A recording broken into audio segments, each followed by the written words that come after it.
अस्सलाम वालेकुम दोस्तों, मां आहियां जहांज़ेब। तव्हां ॾिसी रहिया आहियो मुंहिंजो चैनल हिस्टोरिकल ट्रेजर। दोस्तों, अॼु मां तव्हांखे साईं जी.एम. सैयद जी ज़िंदगीअ जे बारे में ॿुधाईंदुसि। शहीद मखदूम बिलावल जे ख़लीफ़े सैयद हैदर शाह सनाईअ जे नस्ल मां 17 जनवरी 1904 ईस्वीअ ते सन में सैयद मोहम्मद हाशिम जे घर सैयद ग़ुलाम मुर्तज़ा शाह मारूफ़ जी.एम. सैयद जो जनमु थियो।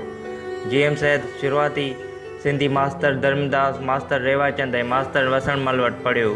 अरबी ऐं फ़ारसी जी तालीम मोहम्मद हाशिम सनाई, मौलवी मोहम्मद सालेह सियाल ऐं अल्लाह बख़्श दादूअ खां हासिलु कयईं। क़ुरान शरीफ़ आख़ुंद मियां समन मेमण वटि पढ़ियो ऐं अंग्रेज़ हामिद अली हालाईअ खां सिखियईं। मटियारी सैयदनि जो हीउ कामिल सपूत हिकु ई वक़्तु सियासतदान, समाजी वर्कर, अदीब, आशिक़, मुफ़किर, फ़लसफ़ी, सूफ़ी, तालीमी माहिर ऐं मुंतज़िम हो। मतिलबु त संदसि शख़्सियत जा केतिरा ई रुख आहिनि। जी.एम. सैयद सियासत खां सवाइ आम समाजी भलाईअ जा कम पिणु कया।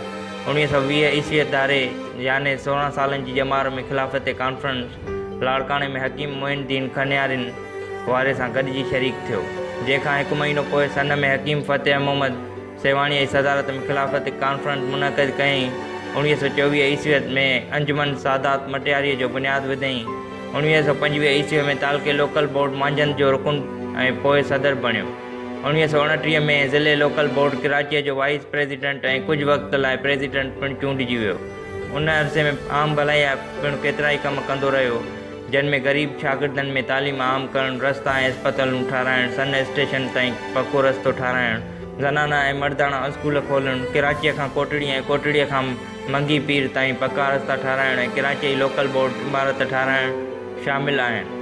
1930 ईस्वीअ में मीरपुर ख़ास में दोस्तनि सां गॾिजी हारी कमेटीअ बुनियादु रखियईं। 1937 ईस्वीअ में सिंध असेंबलीअ मेंबर चूंडिजी वियो ऐं 1938 ईस्वीअ में मुस्लिम लीग में शामिलु थियो।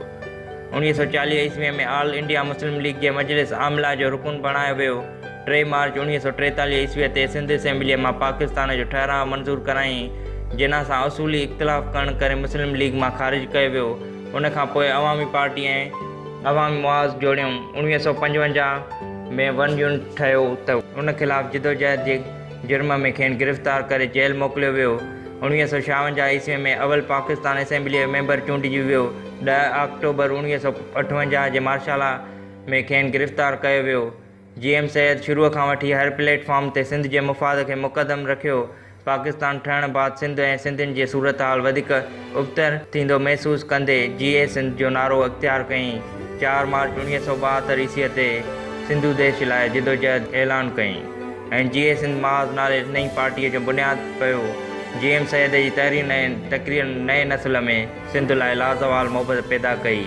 शागिर्द ऐं नौजवान वटि पतंगनि वांगुरु गॾु थी विया। तालीमी लोकल बोर्ड मांझंद वारे ज़माने में बहाल मांझंद जो तालीमी प्रोग्राम जोड़ियऊं। 1940 ईस्वीअ में सिंध जा वज़ीर तालीम थिया त संदसि यूनिवर्सिटीअ जे क़याम लाइ कमेटी मुक़ररु कयूं ऐं central advisory board of control for Sindhi literature क़ाइमु कयूं। बाद में उनखे ख़ुदमुख़्तियार सिंधी अदबी बोर्ड जी हैसियत ॾियारियऊं। मसरूफ़ सियासी ऐं समाजी ज़िंदगीअ मां मुताले ऐं लिखण लाइ बाक़ाइदा वक़्तु कढंदो हो। संदसि लाइब्रेरी सिंध जे शानदार कुतुब खाननि में शुमार थिए थी।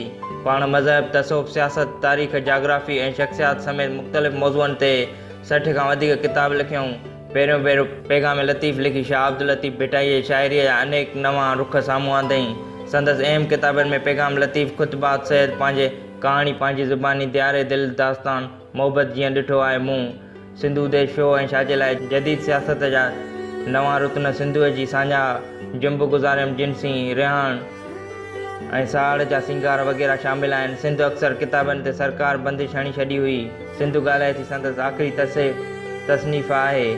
जी.एम. सैयद हिकु सूफ़ी हो, मज़हबी तंग नज़रिए जो मुख़ालिफ़ ऐं तसौफ़ जो प्रचारक हो। सिंधी सक़ाफ़त ऐं राग तोड़ मूसीक़ीअ जो भरजलू हो। संदसि ख़्यालु हो त सिंध जे सूफ़ियुनि वटि आलमी अमन ऐं तरक़ीअ लाइ हिकु आलमगीर पैगाम मौजूदु आहे, जंहिंखे मुनज़िम नमूने फैलाइण जी ज़रूरत आहे। बज़म सूफ़िया सिंध जो क़याम ऐं सन में थींदड़ कचहरियूं, जिते सैयद दुनिया जे हर मौज़ूअ ते ॻाल्हाईंदो हो। जी.एम. सैयद सूफ़ी रिवायत जो कामिल अमीन हो। दियारे दिल, दास्तान, मोहबत ऐं जीअं ॾिठो आहे मूं, इश्क़ ऐं तसौफ़ जे मौज़ूअनि ते संदसि मस्तनद तसनीफ़ूं आहिनि। हू पंहिंजे 91 साल डिघी ॼमार में 30 सालनि खां वधीक अरसे लाइ जेल या नज़रबंदीअ में रहियो।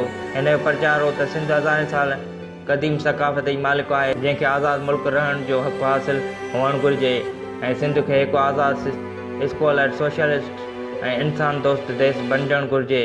25 अप्रैल 1995 ईस्वीअ ते GM सैयद वफ़ात करे वियो, पर संदसि पैगाम अॼु बि सॼी दुनिया जे सिंधियुनि लाइ मशाल राह आहे। साईं GM सैयद पंहिंजी ज़ात में हिकु अणखुट हस्ती आहे।